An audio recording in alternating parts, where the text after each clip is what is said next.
I feel like I should burst into laughter now, right? Isn't that the expectation? Are we ever going to get music? I mean, So this is probably going to be like the logo and the color scheme and everything else where you're like, I'll pick it, as you did say around that exact same time, and then you'll just need to approve it, and then it becomes me picking. And No. I was just saying, was that ever part of the plan? If you want it to be, sure. I'm just thinking maybe it should be yakety sax. You know the theme from... Yes, I'm aware. Yeah, you're aware? Yeah, I feel like maybe that would... My introduction to it, though, is not one that would please you. Oh, what is it? Okay, first of all... I want to hear all about this. Tell me what it is. This is about 2003, 2004. Okay. I'm in like 8th grade. I'm over at a friend of mine's house, and this is like early stages internet, but none of us were Bush supporters or supporters of the war. Okay. And so it was Yakety Yak Bomb Iraq as a parody on them being war hawks. That's okay. Yakety Yak Don't Talk Back, Yakety Yak Bomb Iraq is different than Yakety Sax. It was done to the exact same song, but whatever. It doesn't really matter. This is a really weird way to start this episode. But see, that's why Yakety Sax would make perfect sense, because it's the chaos. No, that's something else entirely. That's Looney Tunes. I'm aware. I think it's trademarked. Now we're going to get sued. Me whistling it? Isn't that always the fear? You can't, like, say anything. Warner Brothers are bastards. I mean... I'm not afraid of the Ellisons. I'm really not.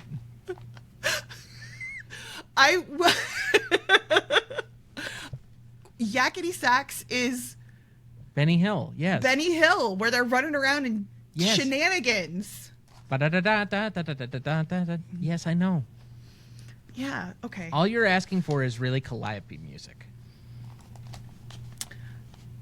That's the first time I've ever heard somebody use the word calliope in a sentence in probably 35 years. You're welcome. And on that note, folks, this is what we've been waiting for. Big Daddy is here to help. Thank you so much, Big Daddy. Welcome back to First Watch Rewatch. Okay. Welcome back to First Watch Rewatch, the podcast where one of us, no, it's you, is seeing it for the first time. And the other one already knows what's coming. I'm Sarah, this time on the Rewatch.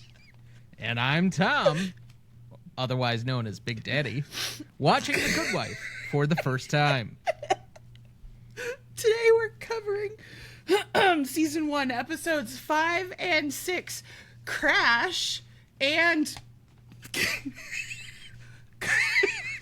Conjugal. Thank you. Jesus, Mary and Joseph. I mean, come on. Nobody's going to have the context of any of this, and that's why it's going to be beautiful and perfect and exactly why the way is it it needs that to be. Seemingly every time I'm on a mic with you, like the upper areas of my cheeks start to hurt? It's because you smile and you laugh because you like hanging out with me because I'm funny and I'm cute. That's why. Sure, let's go with that. That it's okay. But I'll admit to funny. I will admit to funny. Because you're not frowning, because it would That is hurt true. up here. You are certainly correct. I am not used to smiling this much. Right. I'm a serious bitch. You are, Big Daddy.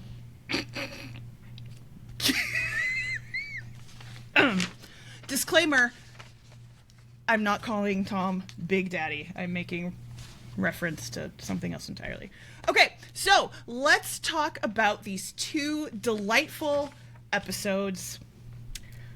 Episode number 5 is entitled Crash. It is directed by Gloria Muzio, written by Ted Humphrey.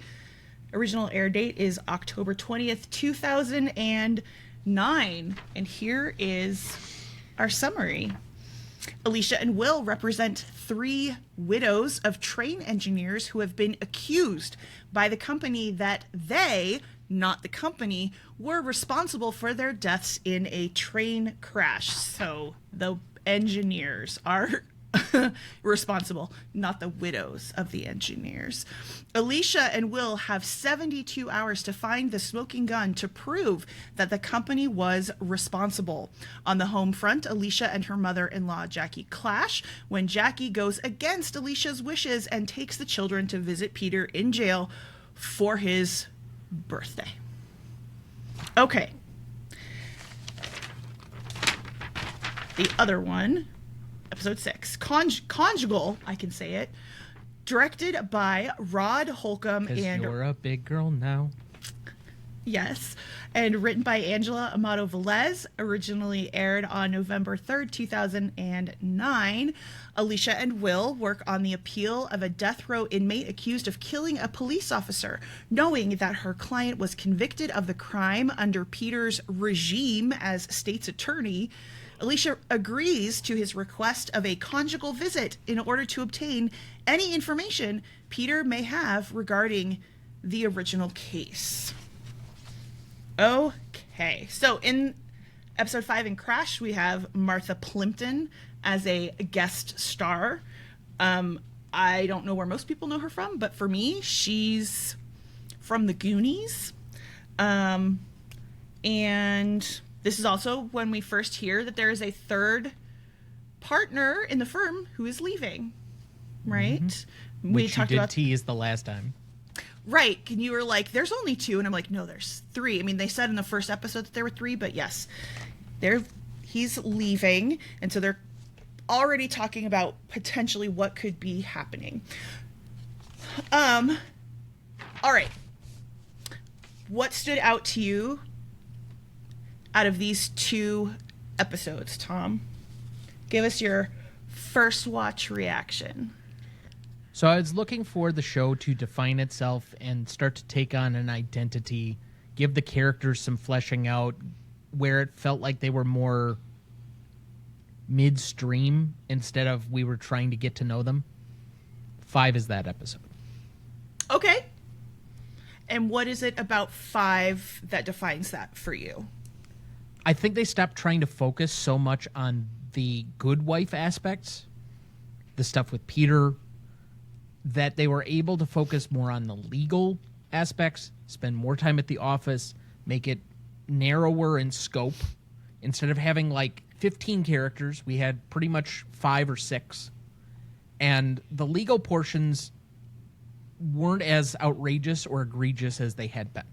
You got a bit of a human interest story. You got these widows going on. You have this...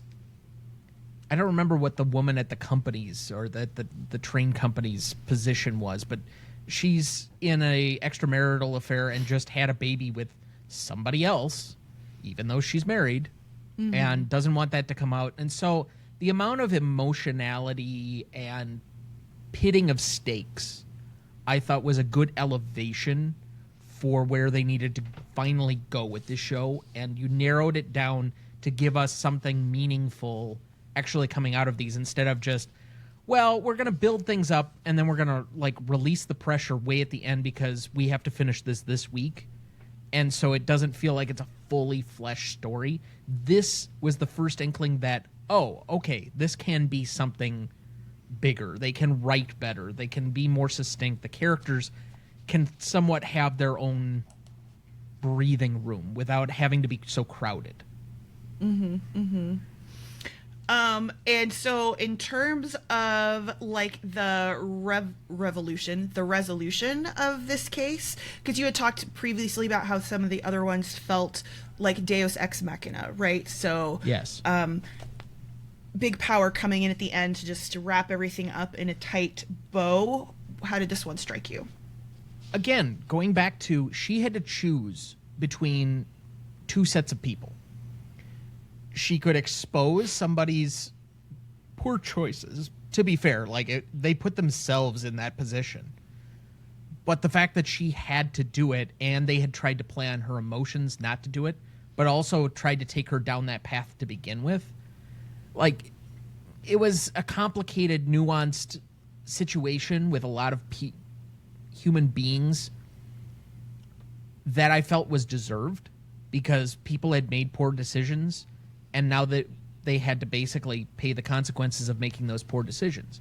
Whereas ultimately she did the right thing according to the law. Now, do I feel like her kid coming in and basically telling her what the ethical obligation as a lawyer is makes a whole lot of sense? No, she should have known. It's not much of a choice. You have to do what's in the best interest of your client, or you can be disbarred. So, right. Yeah. But the fact that she was put in this crosshair choice between something she didn't want to do and something she had to do, it made it a good emotional resonance of stakes and actual consequences for once. That's the thing that I think has been missing somewhat in all of this, is it doesn't feel like there's really... everything gets solved, it gets neatly wrapped. Everything ends pretty confined to that one episode. This one felt like it lingered. And there was some emotional damage and trauma, which is what being a lawyer is about. That's why we separate ourselves from our clients. Is it...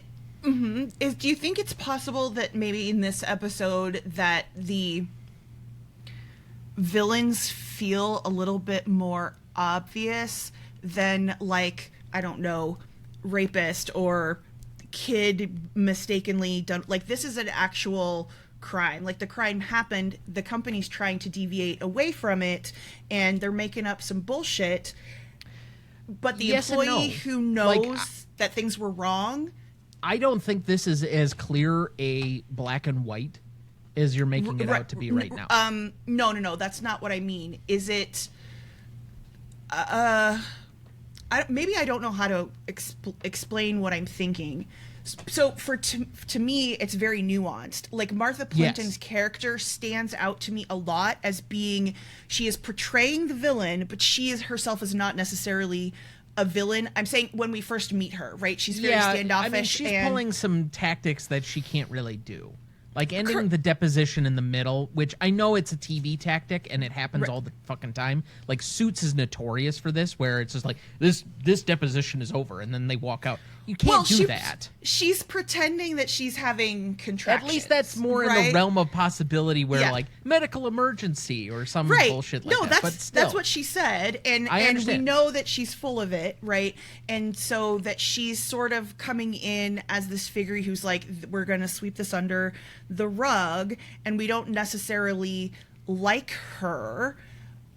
But then the woman who is having the affair, who can give us the information that the company has been negligent and knew what was happening, she has the inside information. And she says, I can't tell you what's going on, but I need you to look into stuff. Unfortunately, them looking into stuff then exposes that this woman who's the whistleblower is also having an affair and is kind of doing some, I don't know if it's illegal, right? But she's doing some things that are unethical, right? Just on a basic human level, right? Maybe not necessarily on a company level. So I don't know if she's violating any professional ethics by what she's doing. Personal ethics. Okay. Isn't that what I said? No, you just kind of generalized it, and I wanted to differentiate between the two, because we're talking about professional ethics for lawyers and separating that out between... See, that's where I would say it's not an ethics thing. It's more of a morality. Well, but she works for the company and she has information about the company, so she would be a whistleblower, but she doesn't want to be the whistleblower because her doing that would expose her unethical personal behavior by having this affair and having a child, right? Isn't that what's going on? Yes. But I also want to, maybe this is my own interpretation, but basically how I have it in my head, the only two people that knew that there was anything going on are the engineer who she's having the affair with and her. Mm-hmm. And so the company's negligence is just by happenstance of him, but the only way we know about it is because of her. Like, he did an excellent job at covering his tracks. And I don't blame the company for not knowing and therefore trying to do its due diligence and trying to protect against a lawsuit. And I don't have a problem with lawyers doing their job. That's what they're supposed to do. Although, right. Again, you can't really just pull out of a deposition, especially if the camera was on filming. Like, she's standing, hovering over the client. They would have gotten that on camera. You show that to the judge of this, medical emergency, and her poor acting job. There's no way that she's a great actress. Shut up. I'm sure she's a very fine actress in reality. What I'm saying is her she was really good at playing a character who's a bad actress. Yes. Yes. But I don't blame anybody here except the engineer for the negligence, and then by extension the company, because they have to wear the liability of that. He's the representative of the company essentially at that point. Yes and no, but his liability transfers to them. They could turn around and sue him individually, but I don't know how much that's gonna really. Well, they'd fucking fire him at least. Right? Well, yeah, maybe. Naturally. He's gone. He's basically blackballed. Like, his career's over. All that good jazz. And now he can't pay for that baby. Yeah. Yeah. Yeah. Yeah. Wife doesn't have a girlfriend. Lady doesn't have a job. How many other kids does she have? It's 3 total. I don't know. I mean, it's not a great situation, but you have to do what's in the interest of your client. She made the right call. She did. And I think that that's what is interesting, is because at the beginning it is set up that the company is bad because these widows are going to be denied benefits because they're trying to make their husbands take the blame when there's other reasons. But we already know as the audience by the way they are framing it, even though we don't know that there's this other component, that company is bad, right? And so then this other woman comes up and then she's actually ends up taking the blame, and the company is not as bad as we thought. They're just not magnanimous, right? But it completely shifts things, but it does put all of these things in more stark relief with all of those extra gray areas, right? Where this woman is trying to do the right thing, but she has to essentially fall on her own sword in order to do so. And what does she say to Alicia? Like, you can't do this to me because I have kids and a husband and they're not at fault. And Alicia's just like, not my problem. She says to her too, I thought you would be different, right? That you would be a different person because you had been. Yes. She tries to make her situation relatable, that there's somehow like we've been wronged. I'm sorry. That's A, manipulative, and B, your situations are completely unalike because you were the one having the affair. Your husband is closer to Alicia than you are. Yeah. Yeah, 100%.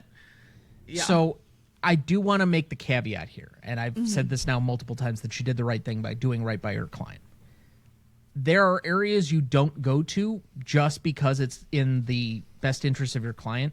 Covering up a crime, committing another crime, which I guess covering up is a crime in itself, but I'm trying to differentiate it. Like, there are things that you don't go to, but when it's the given choice between putting a witness on the stand that can prove your case and help your client versus not, just because you have some moral hesitancy, it's no contest. Right. I agree. She would have been sued. She would have been tossed out by I guess in Wisconsin it's called the is it the Office of Lawyer Regulation? I think that's what it OLR. But essentially it's the governing body that dictates anytime there's a lawyer complaint, that's who you go to complain that your lawyer dicked you over, and then they send sanctions or suspensions or any sorts of things. There are a few things that get you automatically disbarred. This is not one of them, but it gets pretty damn close. Okay, so what are some examples of things that automatically get you disbarred? Taking money from your trust account without notifying your client is like immediate disbarment. Okay. Not notifying your client of settlement agreements timely. Or just not being in communication with your client pretty much at all. Like if you go on a vacation for a month and you're just gone, like you're off the face of the planet and you miss a filing deadline or something else, like that's pretty bad. I don't know if it's automatic, but like you'd be probably suspended minimally. But yeah, the trust account thing is the number one thing that any lawyer will tell you. Automatic disbarment. Like you start taking and dipping your own funds with the trust account with client funds, you are screwed. Okay, good to know. But and then also committing like the illegal activity, like committing a crime in order to assist or covering up and things like that as well. Basically anything that Michael Cohen or Rudy Giuliani did to get their disbarments are pretty automatic. And the reason I have to use them is because not many other people have been convicted of such stuff. I mean, they are the lead examples because of their egregious behavior. And not just for being outside Four Seasons Total Landscaping. I mean, oh, poor Rudy Giuliani, America's mayor. who married his first cousin like twice. Wait, is it the same person twice or two? No, I think two different first cousins. Is he from Alabama? Sorry, Alabama. That's an insult to you. I apologize. He's okay. Let's move on. Okay, what about our other episode? Both of these felt like certain legal drama movies. So Big Bad Insurance Company is taking a bit, feels very Aaron Brockovich-like. It does. And then Murderer on Death Row, you have to try and get the conviction reversed. Feels very Just Mercy-like. And so and that big old episode that we watched on, I mean, he's not going to execution, but the capital punishment episode a little bit. Sure. And yes, Just Mercy for sure. So you're trying to these somewhat self-contained stories, and yes, like reversing a conviction is like a multi-year process, and they condensed it down to one episode in a few weeks. Right. That doesn't happen. So I understand that there's a little bit condensed here for the sake of entertainment and whatnot. Fine. But I felt like, again, there was some real stakes. I thought both of these worked well in concert. I'm glad that it was sandwiched together like this, where I felt like we had a true jumping off point. We were focusing more on the legal aspects as opposed to all the peripheral kind of junk. Now, they brought in the periphery with involving Peter into the larger plot of the Conjugal and whatever else. And even in 5, they had kind of a very narrow outside force with her bringing the kids to him to visit him for the first time without her permission, which I think very small, but you kind of understood even further the deterioration of that relationship and how fraught that actually is. So I thought both of these were actually written very well, which has been my number one criticism of most of these episodes. Additionally, while we didn't get a lot of Diane, we got a lot of Alicia, we got a lot of Will, and we got a lot of them together. So much so that Peter got jealous, which was interesting. Carrie was starting to grow on me a little. In what way? Just, he seemed less like he needed to be noticed. That he was like doing a job. Yes, that he was just trying to work and be a part of the team. Well, right, when he's walking around with Calinda, right? So this is weird because in this episode we've got Calinda who goes and like visits Peter, and like Alicia's pissed off. Like, do not visit my husband in jail, by the way. She's like, this is weird. This feels weird. And even though Calinda says, yeah, we used to work together. And clearly it Calinda crosses some Sure. Calinda boundaries. is like, I'm here to help with this case, which she originally had written off, right? Because she's kind of brought to task where they're doing this racial profiling, right? Where they're saying that white people can't differentiate between black faces and black people can't differentiate between white faces. And Calinda's like, this is BS. And then they test her and she fails spectacularly. So she clearly is doing. To be fair, I also inventory. failed spectacularly because I With the tried. white faces? Yeah. I think with both. With both, yeah. Yeah. Because you're just shown these profile shots of like 8 people, and it's not like you had enough time to really realize them. I don't know. It was a weird way of presenting it. I think there is something to that. Like, I'm not going to dismiss it out of hand. But I need to bring up 2 small things here, side notes. We'll take a small tangent here for a second. Okay. You said that you are like quite attracted to Calinda, like to the level of distraction. A little bit. Does nothing for me, which I find interesting. But I'm going to confess this because you mentioned it last time, and I didn't find a spot to insert this. But just for the record, does nothing for me. It might be because it's. It doesn't really matter. I mean, no, but I think to each part their of own. it is because she feels so mysterious to me, and so she is not. You are obvious. welcome to your crushes. It doesn't matter to me. I'm just stating where my attractions lie. Now, this is where it leads to me to my second part. This is now the second episode out of 6 that we've tried to see Carrie, I guess maybe third, because there's a little bit of a hint of it in the pilot with, why am I forgetting her name from Community? Doesn't matter. Jillian Jacobs. She's all, yeah. But he's like trying to be a little bit flirty and whatever else with her in the initial one. Then in our last episode, he was flirty with the state's attorney, who was the younger woman, and like taking them to lunch and, whatever. And now he's trying to do that with Calinda here too, which I find to be a little endearing. But I also don't think of this dude as an operator. Like, he reminds me of... I'm trying to think of the right people. He reminds me of the people who thought they were smooth, thought they were operators, but were anything but, and they were just dorks who usually fell flat on their face. Somehow he's having this level of success with women that I don't quite understand. It's probably why I've been single most of my life, because he's willing to take chances that I didn't. And he's a bit of a dork. And I mean, I'm clearly a dork and an You're uber saying nerd, that but Carrie is successful. Is that what you just said? somewhat, yeah. No, I do not see him as successful at all. I think he's a little cutie patootie. Like, he's cute, but he's a dork for sure. And here's why. Because when he's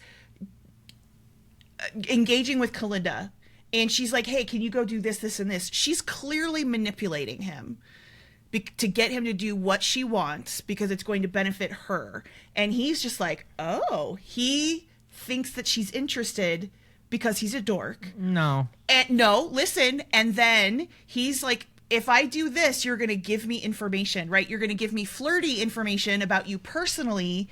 And okay. He's like, so I completed that. So now I need the information. She's like, oh, gotta go. All right. This is us reading the rom-com completely differently. Because at the rom-com, and this is frankly true just in normal life, but men are more attracted to women initially than women are attracted to men. Sure. And usually it's men pursuing and pushing past the initial few no's, which I think is part of the reason why the current climate of one no is more than enough, and then we have to stop. And so then a lot of this behavior where you're trying to push past it, and it's now seen as harassment, is actually complicating this narrative. But I think he understands that she's a little bit hesitant, but he's going to charm her with his good-natured, and he's willing to play this game and bat his eyes and do these other stuff. I don't think he thinks she's into it yet, but I think he thinks he can make her interested because he thinks he's smooth.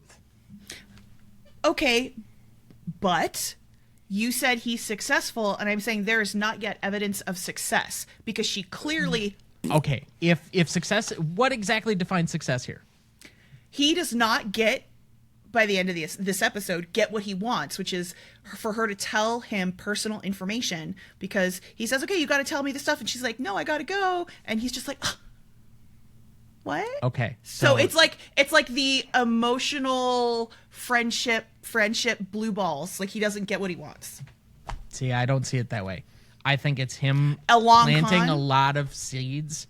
Same with the other state's attorney, where I'm going to flirt today, and we're going to let this grow for a bit. And to quote Seth Rogen from 40-Year-Old Virgin, you got to wait for it to grow into a plant, and then you fuck the plant. I actually... Can I admit something? I don't know. You're live on air, so. Nobody's listening this far, okay? I can say almost whatever I want.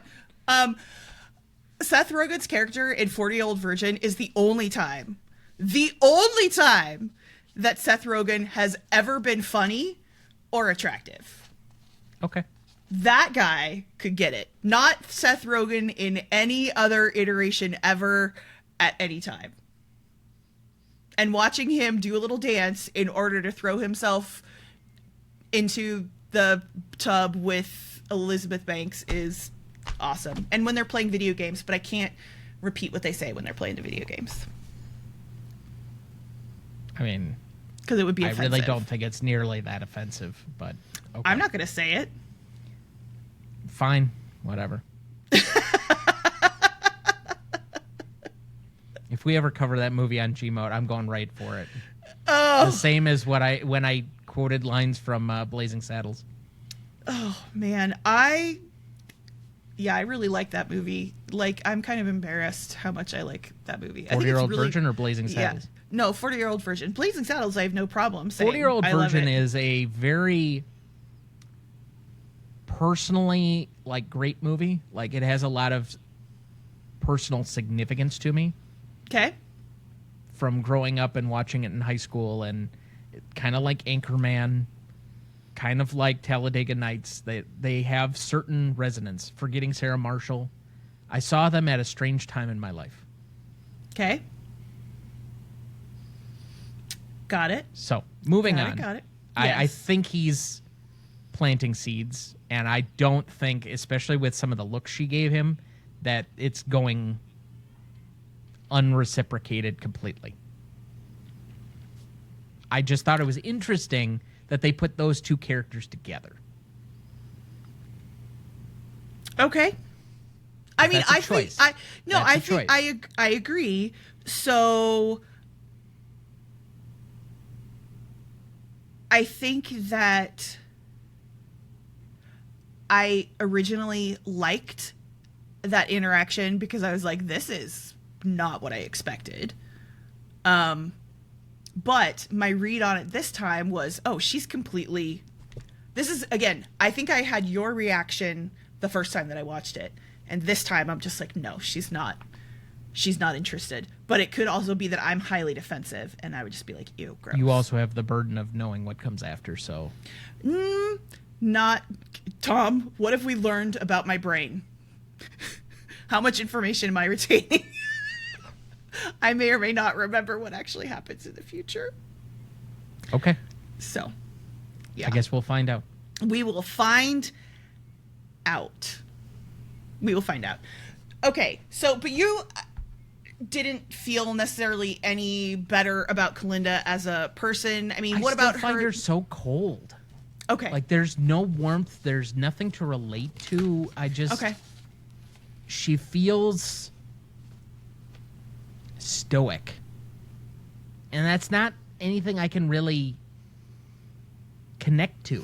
Do you mean stoic, or do you mean, like, aloof? Yes. Both. ¿Por qué no los dos? Sure. I know at least a little bit of Spanish to understand what that meant. 4 years of Spanish at least allows me to occasionally recognize some words. But yes, she is so emotionally removed from most of the show, with the exception where she goes to visit Peter in prison. So tell me what you thought of her interaction with Peter in that scene. I didn't really have one. Okay. So you're just like, great, she's showing up. They used to work together. I mean, I know what they're trying to drop as far as breadcrumbs. Which is, what do you And think? there's supposedly... I think there's a way that they're attempting to redeem Peter enough so that when the other shoe drops from his case or his other lawyer or, any of the other million things that could go on with him yet, that it feels much more earth-shattering, because we're supposed to start getting this picture where he's assisting, he's committed to Alicia, he's jealous, that he's not really the bad guy that is in prison, but rather he's somebody that could be redeemed, so that when they pull the rug out from under us, it will have that much more impact. Okay. So, do you think that... Well... So, Alicia is visiting Peter. Not for I don't think it's during the conjugal visit, but he is upset that she's been spending so much time with Will, and she says the irony of this situation is pretty ridiculous, and they kind of laugh and chuckle because he's expressing some jealousy that she's spending time with another man. And then when she finds out that Calinda has visited Peter, and she says, absolutely do not, you're crossing a line, do not visit my husband. And I'm like, well, anybody can visit your husband, you don't have to, he's an inmate, Yeah, but it's that professional relationship, because of any of the characters, maybe with the exception of Will, I don't think she's spent as much time with anyone during the course of the show as she has with Calinda. Sure. So then, do you think it's jealousy, or she thinks that it's professional boundary? Like, why are you with my husband in the same way that, like... It could be both. Okay. Like, I'm leaving open the possibility. I didn't get a good read on which one it was. I mean, I could see possible seeds of jealousy, but there's not enough leading indicators for me to be able to say the crumbs are clearly leading in this direction. Well, right. And I think the only... Because it kind of parallels Peter being upset about her spending time with Will, which he doesn't, there's nothing going on with her and Will, right? I mean, I think we want there to be something, but there's not. So, but then the conjugal visit is really awkward. And he sleeps on the floor, which is kind of shocking, right? Like, she doesn't even let him sleep on the bed. Like, he gets to go have a shower for the first time in months, like, by himself. But she makes him sleep on the floor? Their marriage is over, don't you think? It's bad. I mean, I'm not the one of the two of us that's been married before. I will defer to you a bit on this one. Okay. Conjugal visits, does anybody who's married get conjugal visits if they're in jail long enough? I actually don't know how this works. That I don't know. I'm not nearly as adept with the criminal justice system for what is or isn't allowed for conjugal visits. I think it is only for married individuals. I don't think you can just, like, request. No, I understand that. But I'm like, is it no matter what you're in for or how long you're in for, if you're like, oh, I'm going to be here.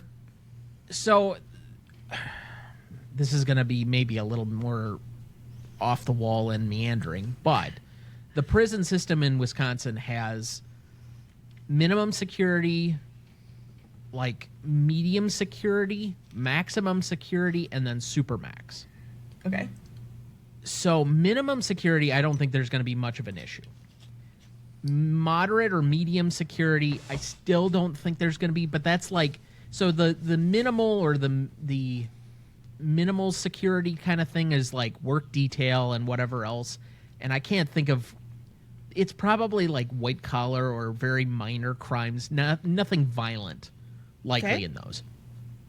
Moderate security, probably still not violent, but you're probably getting into the incidentals like manslaughter would be my guess.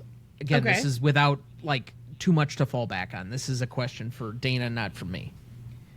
Maximum security is definitely for violent offenders. So this is your rapists, your murderers, your, you know, whatever.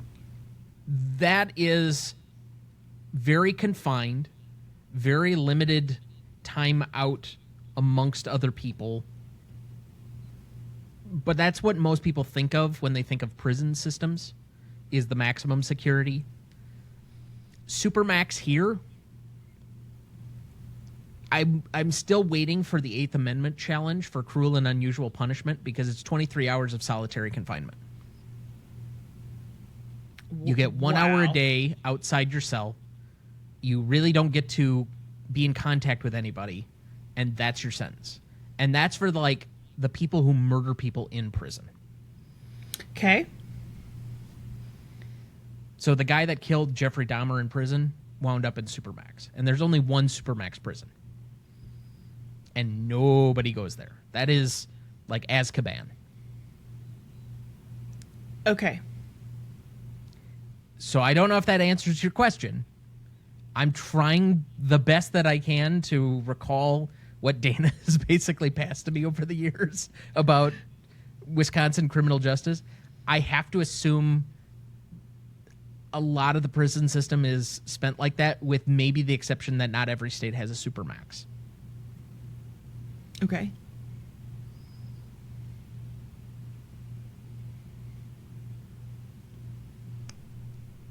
That is very meandering. That didn't answer my question at all, but that's okay. I tried to give you what knowledge I had of the topic without like consulting Google in the middle of the show. Right. Exactly. Or Claude or whatever we're using these days. Right. Gemini. That's me, because I just had my birthday. I'm a Cancer. But that's news to no one. No, that's, yeah. Your birthday's coming up. Is it? Isn't it? I don't know. I don't have a birthday. Shut up. Yeah, you do. Nope. Yeah, you do. I know when it is, too. Okay. Yep. Oh, you do now? Yep. Well, we won't reveal it on the pod, but No. I'll let you guess afterward. No, yep. Got it. Okay, hosts. I'm like, why aren't you continuing the show? I'm just like, are you in your phone? What are you doing? No, I'm just like, why aren't you moving on? You're letting me go on this diatribe about minimum, maximum security prisons, supermax, right. and all like this I said, other stuff, and you're just like, nobody's listening to the show. Okay.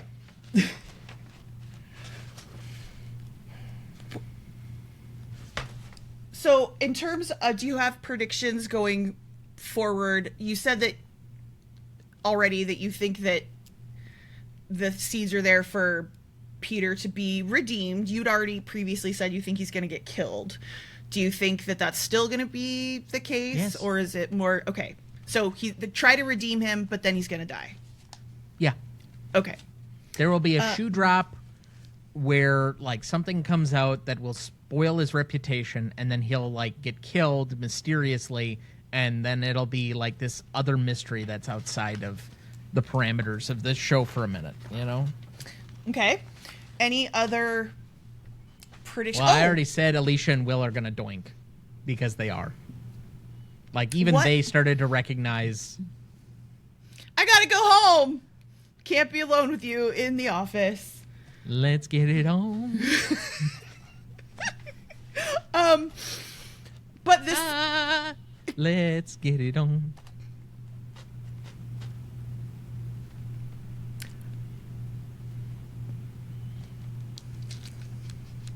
This is your Need fault. some The dead air is your fault. Healing, baby. Shut up.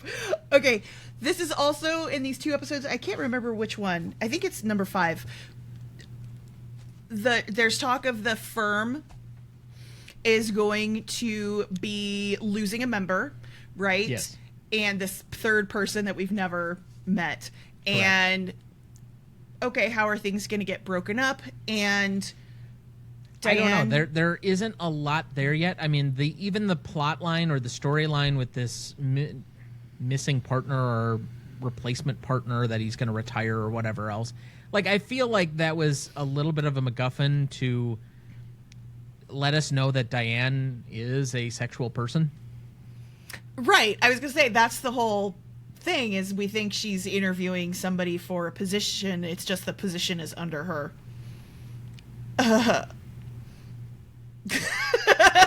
Right? Much like every woman in this show has terrible taste in men. Yeah. I mean, yeah. Yeah. Yep. Okay. 100%. So, we don't feel any type of way about Diane having sex because she's not a human yet. Yeah, like, it's not a person I really want to think that long and hard about having sex. What's really funny is on Wednesday, I just went and saw The Birdcage in theaters, took Keely. Yeah. And I had seen it originally in theaters, but Christine Baranski is in it as the egg donor. Not the sperm donor, but the egg donor.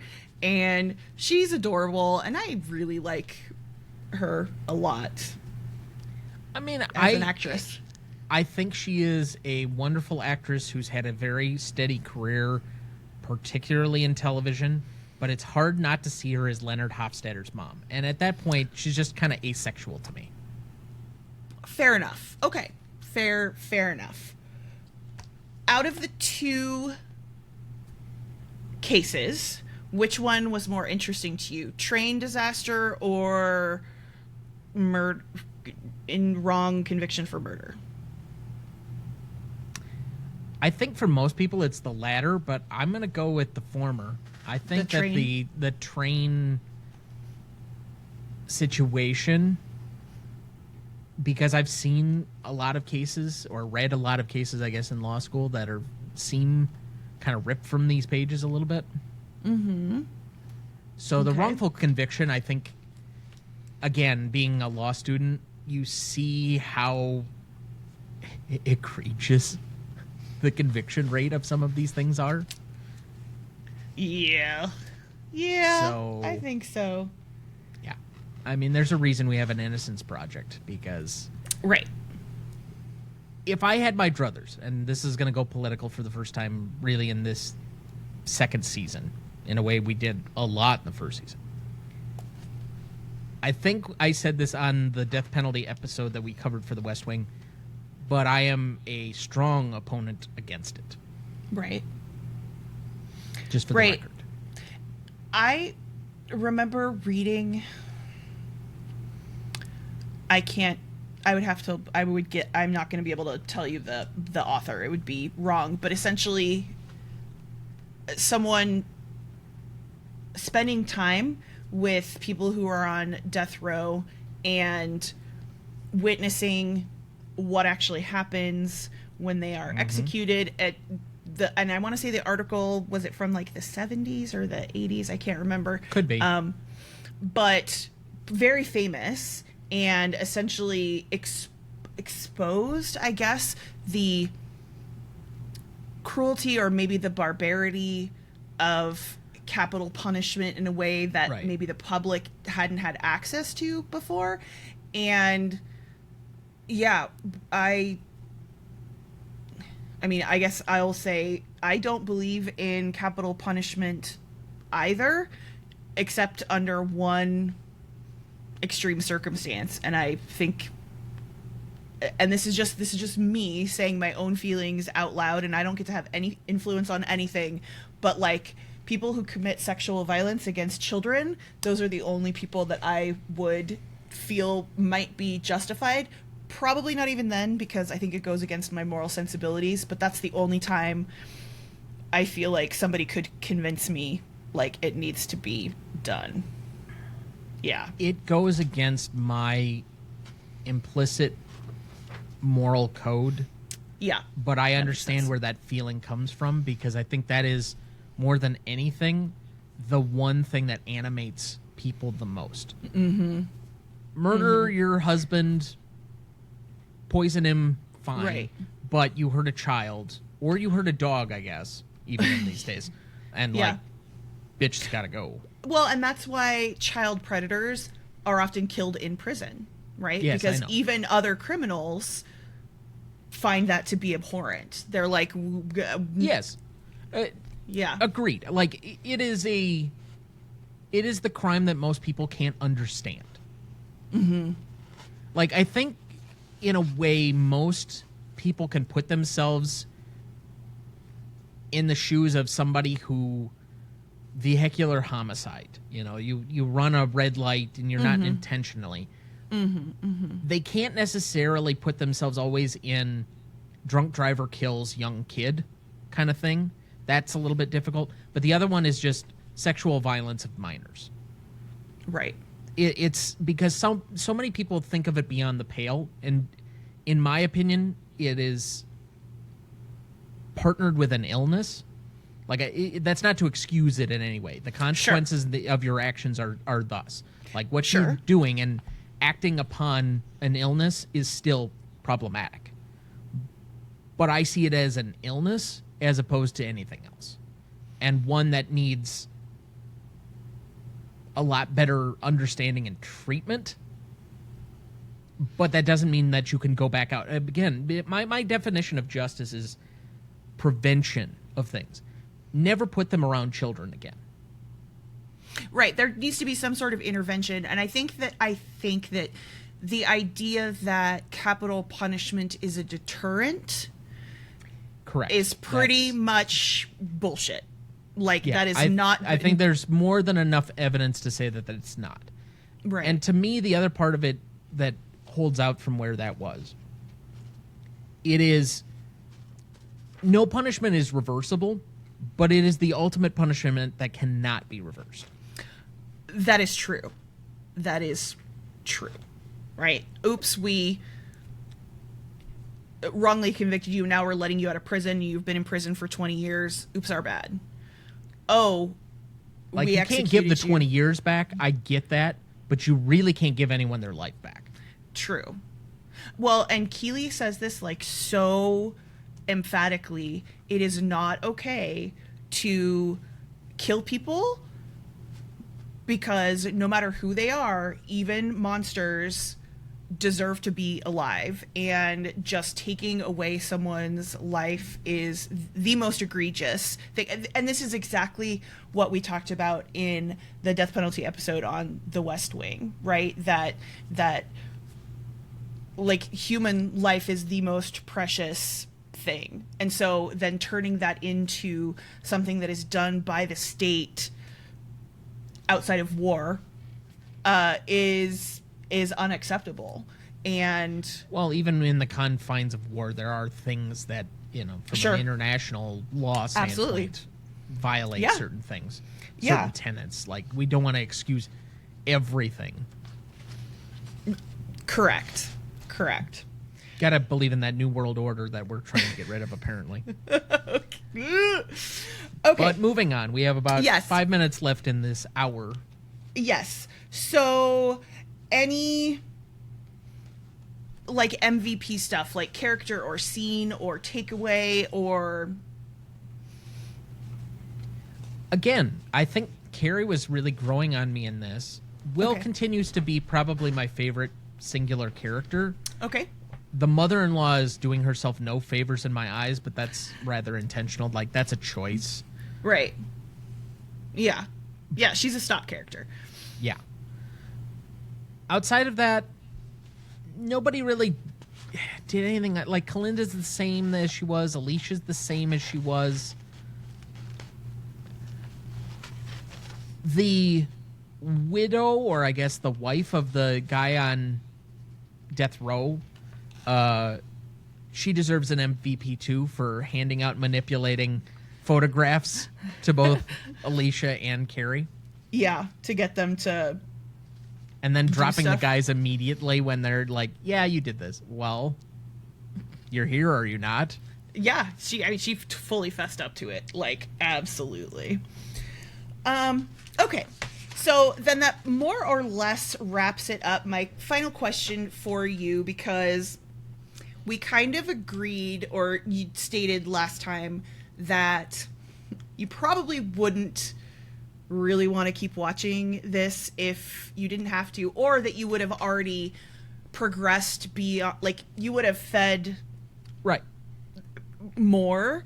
How are you feeling slightly better? So I keep saying, and trying to paraphrase a quote from Mike Shore, who Yeah. was was a co-writer on The Office, wrote The Good Place, wrote Parks and Recreation. He's been a producer of a ton of different shows. He was an EP on Brooklyn Nine-Nine. Big TV writer. Mm-hmm. His thought is always you need 11 episodes before you actually find the identity of the show. We're Right. through episode 6.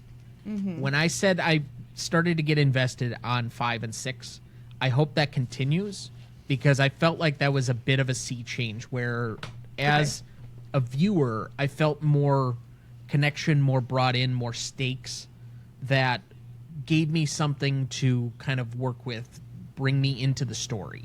And so I would say, yes, I'm in, based on where we have been from 1 and 2, then 3 and 4, and now 5 and 6. Like, I think there's a big gap between where I was at last time and where I'm at now.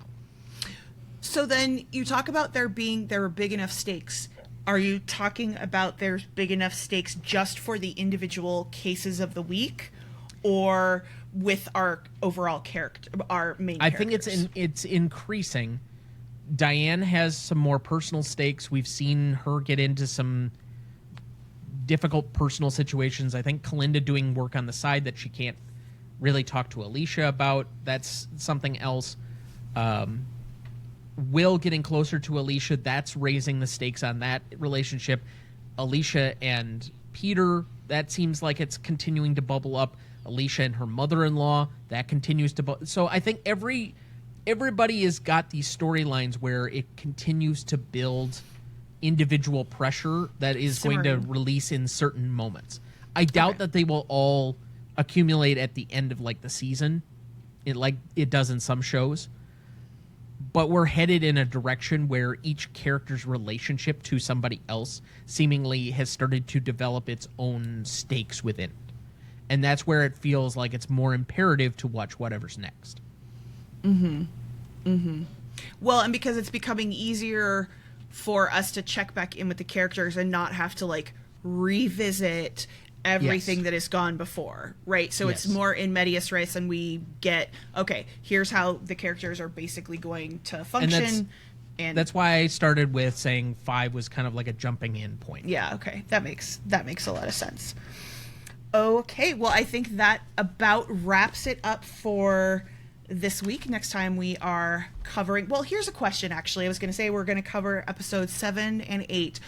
Would you be interested in doing 3 episodes at a time for the remainder of this season? Are you going to be okay with that? So right now we're at 6. I think, what is the episode total on this? 23? Mm-hmm. So that leaves us 17. So divided by 3, we'd be covering 2 for our last one. But, I mean, I don't see too many problems with it. I think that what we're... At least with this show, it doesn't have necessarily the same sort of like deep, intense Sure. philosophizing that we had on the West Wing, and that we might benefit from going through this a little bit quicker. We had said, 2 episodes, because we thought there were going to be 3 of us talking. And so maybe it would help, and we could let's try it and see where we see what happens. That's fine. Yeah. Okay. We can try it and see where it ends up. So then we'll cover 7, 8, 9?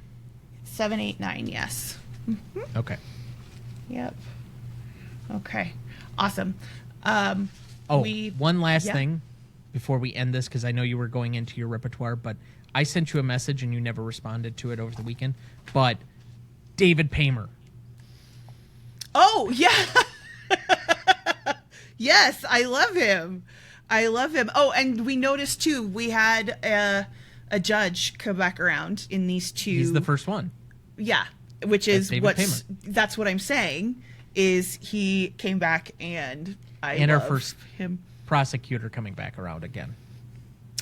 Matan, or whatever his name is. He's a poop face. I want to...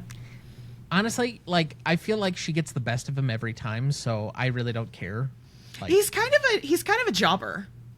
It's a wrestling term for somebody who's set up to lose every single time. I don't think he's... Well, I guess in the writing he's set up to lose, but I just don't think he's very effective at his job. Right, and this is the same job that he's had for a long time. He feels just cocky. He's a little Peter Principle here. Yeah. Yeah. He's risen to the level of his incompetence. Okay.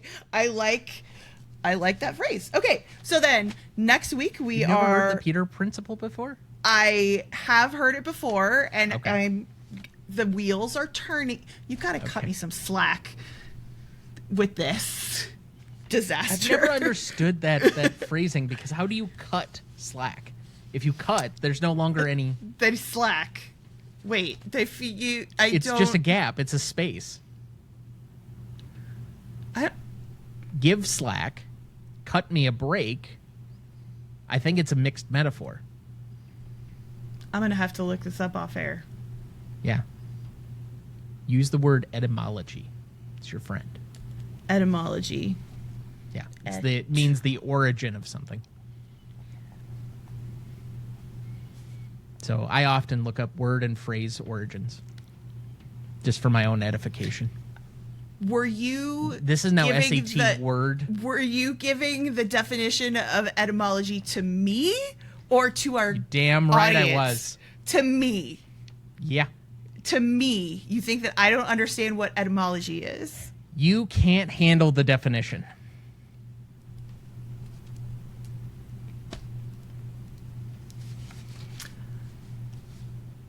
So we're going to be covering 7, 8, and 9. Yeah, go ahead and close out the show, Tom, since you're so awesome. I'm Big Daddy. I am nonplussed. And thanks for listening, and we will see you next time. Adjourned. Adjourned.